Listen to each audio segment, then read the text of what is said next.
You got hiccups, Mr. Frog? He's not even scared of me anymore.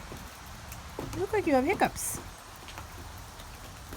Mr. Frog, we have to hide because Bentley's gonna come out and go to the bathroom and doggies can't touch you.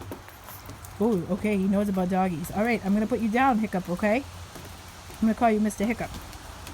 Oh, he's so cool. Look at him. Say hi, Mr. Hiccup. Alright, you gotta hide from my dog, okay? You're really, really cool. I'm glad we got to meet again because it's been like 2 weeks. Thank you for sitting on my doorstep. You made my day, Mr. Frog.